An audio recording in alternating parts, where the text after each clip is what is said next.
What's going on, y'all, and welcome back to another Etheria restart video. We just wrapped up the EWS finals. A lot of y'all came to watch with me on both Twitch and YouTube, so thank you so much for hanging if y'all been over there keeping me company. And I want to do a PvP tier list today because it was so exciting. I've been playing a little PvP myself. Now, unfortunately, until they give me loadouts and stuff, I can't do it as much as I want. I'm still, finalizing on my PvE stuff. I got to do all my PvE dailies. But today's video, let's go over a PvP tier list post EWS finals, and as well as my own experience in the various PvP modes. Quick disclaimer, this is going to be focused on the Summit Arena, which I'll be referring to RTA, real-time arena. The major difference is that unlike Ether Arena, you are actually fighting an opponent at the other end, and they have full agency in terms of playing their units. And then Fearless Arena, just keep in mind, guys, is going to be a little different as well from Summit Arena, because in Summit Arena, post Diamond, which all you will hit if you play on the regular, you have your pre-ban, your post-ban, obviously, and then you have the ban protect slot in the third pick position. So there is a lot of differences to this. We're going to be focusing mostly on the Summit Arena in my own experience from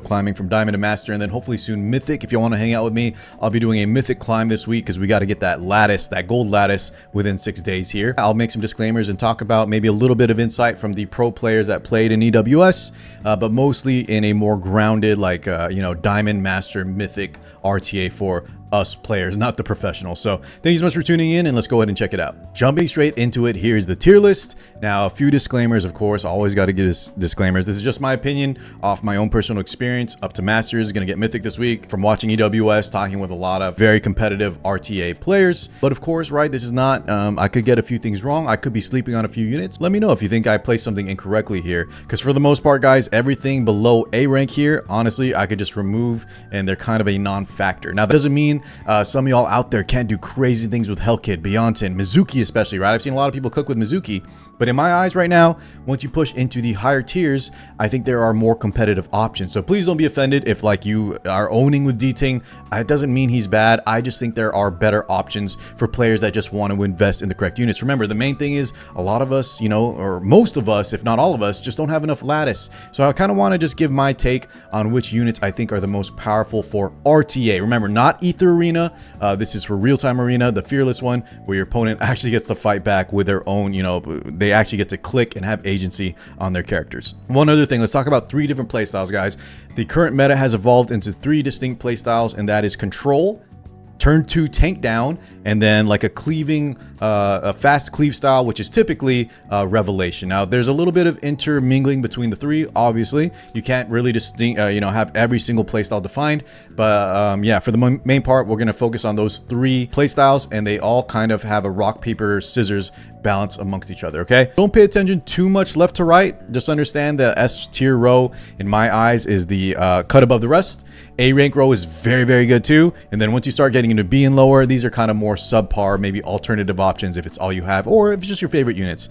But the higher you climb up in competitive PvP, I think you should try to focus on some of these higher ranked units. So I kind of grouped some of them together for the most part, but yeah, once again, it's not really left to right in terms of power, maybe a little bit, but especially as we go lower down, don't pay too much stock into left to right direction.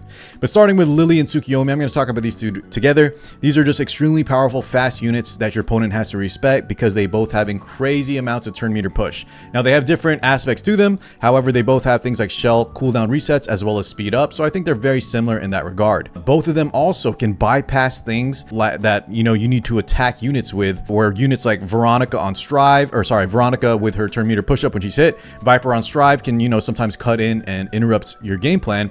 Lily and Sukiomi don't have to attack the opponent at all with their turn meter push-ups, and that is something very scary. Pushing up a Yelly or a Messiah without ever touching your opponent's units could spell an immediate GG. The match is just over, and we actually saw this a lot in the EWS, right, in the pro scene. So I think these 2 units are extremely strong and some of the best, just like push up and destroy your opponent. Now, of course, both of these can also be played in other playstyles. It's not just the fast cleave or the fast revelation. Lily in general, you can play with your bruiser units, right? We know how strong she is in PvE. And then Sukiomi, I think, is kind of similar. Typically, though, you'll see them in more fast, aggressive teams. Now, let's talk about the next 2 guys, Doki Doki and Ling Lo. And I think I want to put this I think Ling Lo is a little bit better overall, but Doki Doki's a monster. Honestly, it doesn't matter. They're both extremely good. They're both the premier cleansers. Let's start with Ling Lo, free unit. We all know her. Very strong PvE and extremely strong PvP too. Probably the best premier healer / cleanser, bang for your buck that you can invest into your account. So everybody should have her because she's just amazing in all aspects of the game. Widely contested, widely pre-banned. A lot of times, if you throw on Bulwark, you can stop a lot of annoying things your opponent can throw at you. And if you don't have her, if you don't have Doki Doki, you will get run over by the control comps that I mentioned. The Kazios, the Obols, right? The Krakens, the Mios. If you don't have answers for these crowd control units, you will oftentimes just be dead. Even if they have no damage, they will crowd control you for 10 minutes straight. And I'm not even kidding. You won't press a single button. This happened in the EWS and multiple different players, multiple different scenarios, not just from one side. So be aware of that. You have to have answers ready for control. Otherwise, they will not let you play the game at all. By the way, control is like controlling, if you are super new, controlling your opponent via crowd control. So things like sleep, stuns, freezes, etc. All right, next up, guys, we have Mio, and I was talking a little bit about the crowd control units, but Mio is just the utility package all in one with crowd control on top too. Turn meter steal, she can manipulate the turn orders, and then she also has the very powerful freeze buffs. I think this unit is insane. She is a little bit stronger at the moment because of things like Unhealable is working in weird ways with things like Tiamat on Amber. So a lot of that, like her powerful debuffs, like Unhealable 2, I think will hopefully get fixed when it comes to things like Amber interaction. But for now, even if she doesn't have that bugged, she is extremely strong. So one of the best units, also extremely fast as well.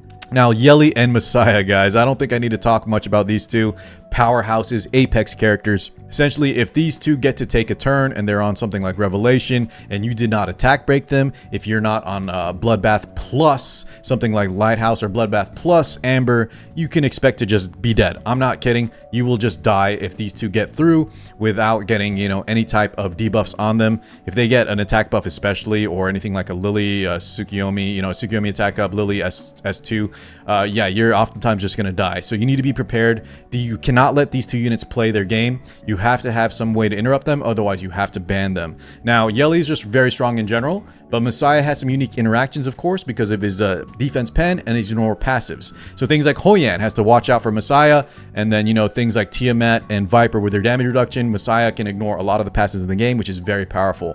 So both of these units are like the premier DPS cleavers. The fact that they're both Apex light units is really strong too.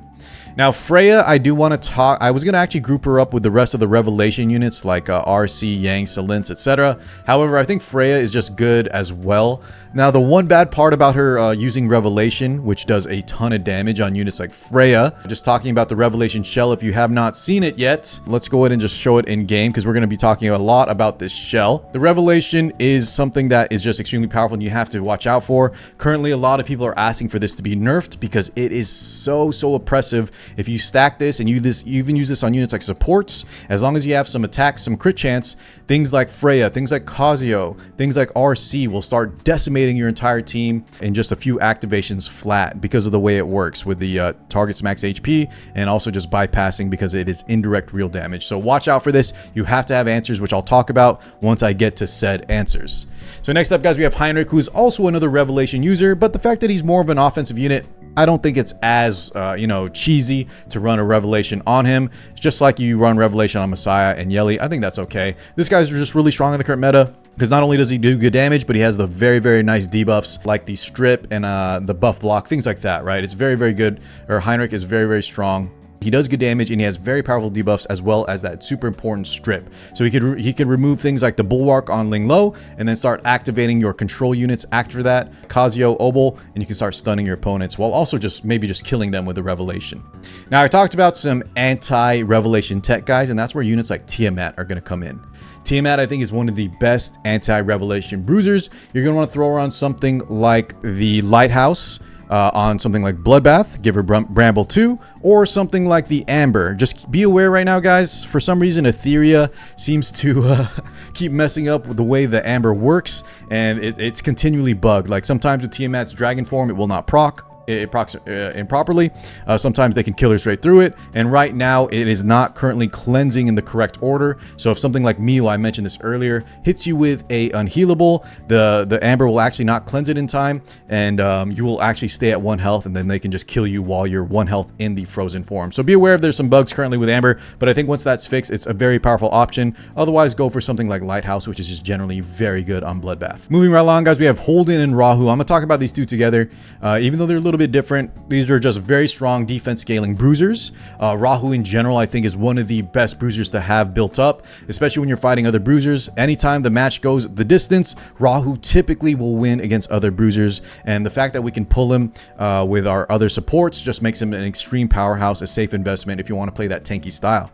Now keep in mind, if you play him with something like Kazio, you press S1, you sleep your opponent, and then Rahu will assist and wake them up. So be careful, right? It's not always a good thing, and this happens to me a ton. So I'm actually going to swap to something like running in with Mio if I can. That way, you know, we can still attack units without waking them up. Holden, though, is a little bit of a different beast. He's also a DPS bruiser scaling, defense scaling unit like Rahu, but he has more utility on top of it. He can be built a lot faster. He has attack breaks, he has strips, and so for those reasons, I think a lot of people prefer him over Rahu if you had to pick one or the other. So both of these are very, very good units, especially for those turn 2 tanky styles. Next up, real quick, guys, Kazio. I put her up here because this unit is just extremely oppressive. Maybe I think she'll be handled more easily later, but trust me, you guys will fight some on your way up because everyone has one built for Doki, and the fact that we have a unit that can AoE sleep and then have 2-turn sleep and then still sleep and push things back, she can crowd control and win games on her own. Once again, if you don't have a cleanse like Linglo, like Doki, she will take over a match by herself. So you need to have some bulwarks ready, you need to have cleansers ready, or you need to kill her before she gets going because she will literally put you to sleep both in game and then as well as make you want to yield out because they are going to kill you slowly. Viper. Now this guy is a turn 2 player's dream. He has strips, he has attack breaks, he has speed breaks. We all know that for PvE, things like Aurora. But on top of that, he has the crit damage reduction, and he can also be, you know, casting those S3s out of turn. So he's very annoying, very hard to predict. And I think those debuffs just in general make him very, very strong for turn 2 for PvP players. So make sure you have him built because he's good in PvE. Just like Linglo, you want to have one in general. Next up, we have Obol, and I ranked him a little higher than other units because I think he's just extremely good at the moment. Very similar to Kazio, where a lot of y'all have this guy ready from either dot teams, maybe Shadow Flame Hoen team, something like that. But run him on things like a shell like Codex of Magic. This guy will reset S3s, he'll stun, and he also has the strip, which is why I rank him here in the S rank tier above the rest, like these other, you know, sometimes Revelation users or other debuffers, is because just like Hinrich, when people start trying to fight control, right, they're going to bring things like Bulwark. They're going to be doing a fast Ling Low with, what do you call it, like immunity. So she can cast immunity for her team. Obol will be your strip enabler. So he's going to strip away the bulwarks, the immunities, and then you're going to start hitting them with those debuffs. Similar to Hinrich, and I think for those reasons, Obol should be a cut above the rest. Last but not least in the S rank row, and honestly, I think this might move down as we progress further because I did see a lot of the EW's players actually did not opt for this, but once again, they're kind of playing a different game with how good their gear is at the moment. But Sonya, I think, is amazing for most players that want to just play the tankier style. If you want to play speed, if you don't want to play control, pick up something like a green Sonya. This unit is amazing. She has a little bit of cleanse.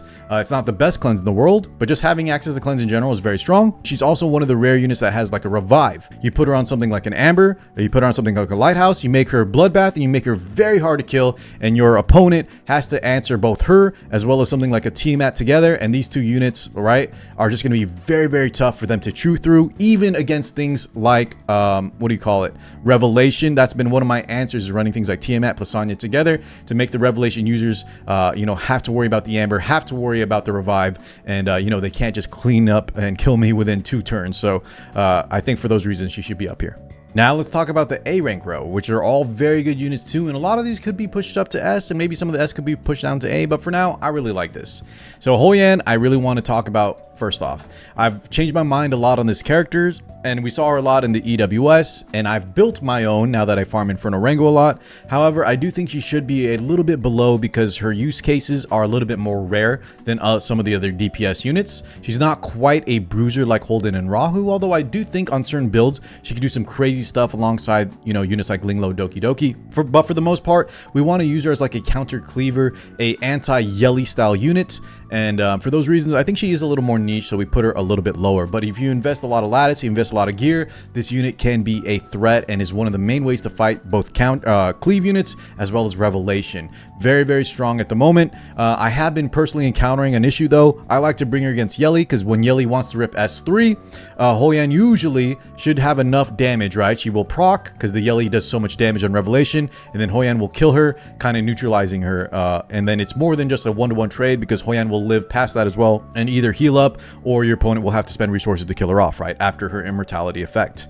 Now, the problem is a lot of players have been shifting to Bloodbath, and even my Hoen, which I think is pretty well geared, I don't have like a Han, who is one of the EW's player Hoen builds. I don't have that much crazy like dupes on her, and so for those reasons I can't quite kill certain Bloodbath units. So the meta, I think, is going to start to adapt to her, but she still is easily able to kill some of the squishy units that might be running Revelation. So I think she's still amazing. Just keep an eye out. That's been a personal kind of problem I've been encountering. Next up, guys, we have units like RC, Yang, and Silence, and I'm just going to talk about these three together because all three of these are very, very strong multi-hit units that will proc Revelation. So if Revelation ever gets nerfed, I think these three units are going to see a big hit in playability. Now, units like Silence, of course, are still decent or even good without it because they have unique effects like Silence's Forgetfulness, her barriers. She's a good unit. So you know what? I think if Revelation gets nerfed, she's going to be better than these two. But RC, very fast. Yang, extreme amount of multi-hits. These three units can abuse the Revelation shell as well. And for those reasons, they're going to be extremely strong right now if you want to play that playstyle.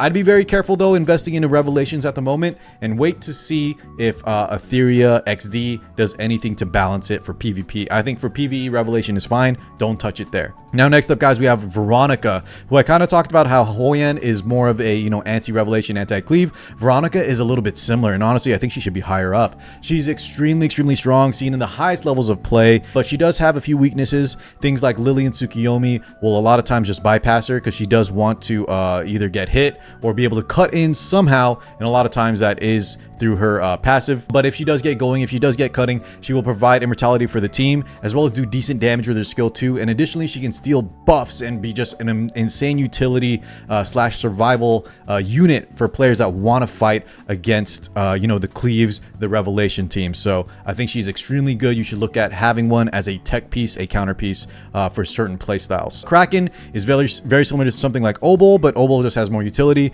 But freezes, as we know, are very powerful. He's decently fast, and so Kraken is an amazing crowd control unit that you can use if maybe you don't want to use Kazio, maybe you want to use the freezes, or you just Kazio's taken. I think having this, if you're a control player, is extremely strong, and you should have this as one of the later tier control units to play around with. Lilith is in a very strong spot. She's an insane bruiser that can also stun. But I do think, for me personally, I like other style bruisers because the fact that since she wants to stun and debuff units, she does need someone to set her up via, if players run immortality, or excuse me, bulwark immunity, she does need a way to kind of have those stuns, the bombs to go off. And I think that is her major selling point. Otherwise, you would kind of play a unit. You play a unit like Holden, Rahu, Tiamat, or even Born, I think, are a little bit more easy to use. Now, I have seen some players, like the current rank 1 player plays Lilith, is what my chat always tells me to make sure of, and so I know she's an insane unit. It's just for the majority of y'all, I think if you're going to invest lattices, you're better off with someone that is just going to be a little bit easier to play, that doesn't need some setup. I could be incorrect on that, and Lilith might just be a monster as the meta progresses. Now, Rosa, I think, should be ranked a little higher here, but I think Rosa is more of a ladder unit. However, I'll tell you this, as a turn 2 player, if I let a Rosa through, she's doing as much damage, it feels like, as a Messiah, as a Yelly. This unit is crazy, and she will shred a lot of units. I just don't think she provides anything else, whereas like Yelly can do some crazy stuff via the chain attacks. Messiah has his unique, invincibility, the passive ignore. But Rosa is just a damage monster, and you can't underestimate her. She can be built in a lot of different ways on top of that too. Now, Born is an interesting one, and it's one that I think I'm slowly increasing value on. Born is just, he's a very unique character that doesn't crit. You stack attack, you get bulk with it too. He also has very interesting things like the ignore passive that Messiah does. However, I don't think he does nearly as much damage, and he's a lot harder to use in my eyes. I haven't seen one do super, super well. I think we saw a few in the EWS. I've seen some people pick him in PvP tournaments that I host or anything like that, but I still haven't seen him, really, really pop off as much as I want to. However, I do recognize his value, and I do think he's a very solid bruiser unit if you guys want to try him out. And I think he will actually increase in value as we progress into Etheria.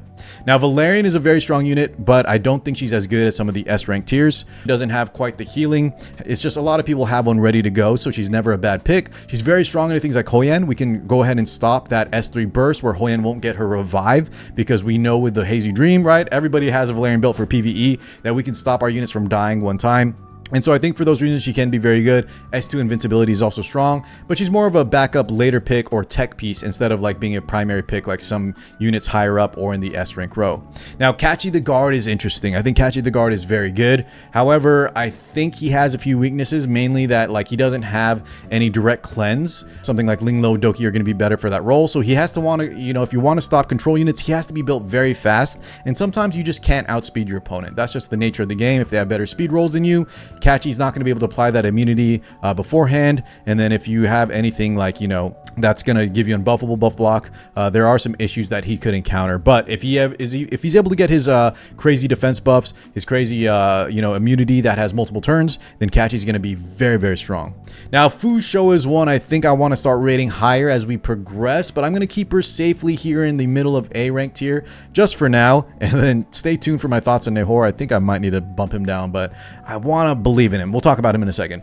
Fusho, though, I personally use a lot. And hopefully I can give you all some PvP footage of that. But I think this unit can be built in a few different ways. Super slow like Valerian, or super fast to cut in and provide an early S3. Now, personally right now, I still reach for units like Ling Lo and Sonya. Being a turn 2 healer or turn 2 bruiser player, I like my healers. And typically Fusho will only be picked if my opponent either banned or stole one of the other healers. But in general, on my fast build on like Lighthouse, I think a lot of times she has saved my team, providing those barriers, providing the turn meter push up. And I think in bruiser versus bruiser matchups too, she's extremely strong as well. So I think Fusho, it's still a little bit too early. We haven't given her enough time to cook, but I expect her to be extremely strong for bruiser players. So bruiser players, if you want to play, you know, the turn 2 style, make sure you at least get a copy of her before the banner ends. Now, next up, guys, we have Rin the Embowed and regular Rin. Rin, the fire one, will provoke, provide berries, very tanky, and Rin the Embowed is just a revelation speed monster. Both of these units are extremely good. They do very different roles, but don't sleep on either of them, man. Rin, you see a lot, even at the highest levels of PvP play. And Rin the Embowed, if you ever fight one and she's fast enough, she will probably decimate your entire team. So these two units are tried and true, very good. Now, Mia is an interesting one that I'm only putting on here because of the EWS. In general, I think she's a great unit. Maybe not as good as like Ling Lo, Sonya, or even Fusho in terms of healing. However, she has some nice tech with the S2 via the EWS. They kind of showed us a few different things. And I think as the game progresses, I say this for a few different units, I think we'll see more ways to use Mia, not just as a healer, but more of a tech piece too. Now, Tyrandot, I think, is one that could go down in B tier, but I have seen some players cook with her, at least in the early PvP. She has some strip potential, but overall, I'm not really sure where to place her just yet. It's a lot of it just weighed on the fact that she is fast and has like that strip potential. Fire Chiaki, I think, is actually higher up, maybe even up here. This unit is just a strong healer, very similar to Mia in terms of they both have like damage reduction. Or Mia is just tanky, but Chiaki, you know, provides damage reduction, healing. So if you ever just, you know, get her to push up, if you don't have some of the other healer options, I think she's also very strong too. Now, Vice is, Vice I might honestly be overrating as well. I just think this guy is very strong, but I might need to rate him down here lower. Time will tell soon enough. But I think for a lot of players, at least right now, he is an option to have since a lot of y'all will be using him in PvE. I think the fact that he can provide some good healing, sometimes close out matches if, you know, the rest of the opponents are squishy. The attack breaks, the healing, like I said, I think he does have some value. I just don't think he's as good as some of the other PvP units. So this could be a high rank. I might, you know, realistically, he might be stepping down as the meta progresses. Now, Nahor, I'm only putting up because Depor today on the EWS, or was it yesterday, on day 1, really showed how good I thought he could be. So a lot of players don't have the lattices for him yet. A lot of players just have been using other units in that role, but I think he's a much better version of Kloss. If you notice, I don't even rank Kloss very highly, guys. I think this is a bad PvP unit, and I'll explain a few of my picks down here. We're not going to talk about all of these because we don't have time, but yeah, Kloss, I think Nahor is just a better version of Kloss for PvP by far. Obviously, you guys can tell between, you know, just the defense breaks, the stuns, the full strip. I think we really haven't, we've only scratched the surface on how good this unit is for PvP. But in general, for both PvP and PvE, I think Fusho is the better of the two. All right, guys, we're nearing the end. And if you skipped through and you missed everything else, please don't get mad if you have been owning with Romoka. If you're an Andrew fan out there, I know y'all are there. Some of you guys visit my Twitch chats every day.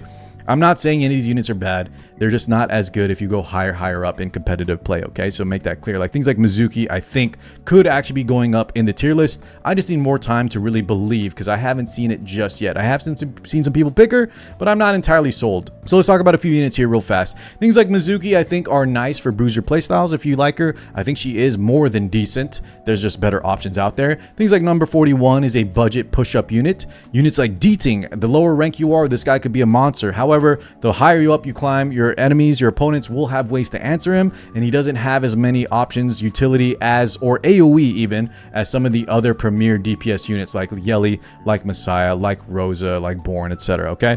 Kloss, I kind of hinted at Kloss. A lot of players are going to be picking their Kloss because one, she's extremely fast, and two, a lot of y'all have them invested with Lattice ready because of PvE.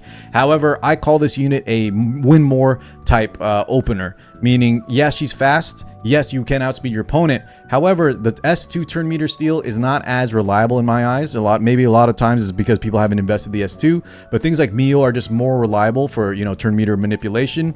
And then Kloss is S3. If you land a defense break speed down, that's really nice. But a lot of times your Yelis, your Messiahs are going to kill your opponent even without defense break. So I think she doesn't do enough being that fast opener unit. Think of things like Lily, Sukiomi, Mio. Those are going to be much more premier openers for your team. And for those reasons, I really don't think Kloss is good. I think the higher you guys climb up, she might work at lower ranks, but the higher y'all climb up, you will see what I'm saying. And I think you need to stop dropping her and not pick her as much unless she's your only option, in which case, hey, that's fine. Now, I think units like Marvel actually are still okay and much better than, you know, units like Kloss. However, he received too many nerfs, guys, and he's just not the unit he used to be. If they ever give him some slight buffs, I think he could return to prominence, even like an A, maybe even S. But for now, yeah, I think they nerfed him a little bit too hard. So there's better openers, better control units, things like that. And I think we're going to wrap things up there, guys. You know, units like Chiaki can be very good as a pseudo cleanser, but for the most part, you know, none of these other units here in this row. Hellkit, I think, is such a powerhouse that needs a little bit of love. He's just too weak to things like Hinrich. Beyonce is more for like Guild Wars Arena to be annoying against AI units, and then things like Shiata just are not great, right? They need too much setup, they need too many buffs. So for those reasons, I think these units in B rank can be good if they're your only options. And then for D tier, guys, excuse me, this should be like C tier. I deleted a row, but yeah, units like in the C tier, I think are just, you know, unless we're talking Arena or Champions Call AI, where AI fight AI, I just don't see much value. Once again, I will fully admit I did not, you know, I placed a lot of these units very quickly. Beyond like the top here where I kind of paid more attention, it was a little more calculating on. If you think I messed up on anything here, let me know in the comments, or better yet, stop by my live stream so I can talk with you back and forth. That's a lot better than just, you know, a comment. But in general, once again, no offense if your favorite unit wasn't placed. This is my own personal experience as someone that's been enjoying and consuming a lot of Etheria, playing a lot of PvP myself, and then watching the EWS finals this past weekend. So thank you so much for tuning in. Come watch my mythic climb that's going to happen this week, and I appreciate every single one of y'all for watching. Peace out, and I'll catch you all in the next one.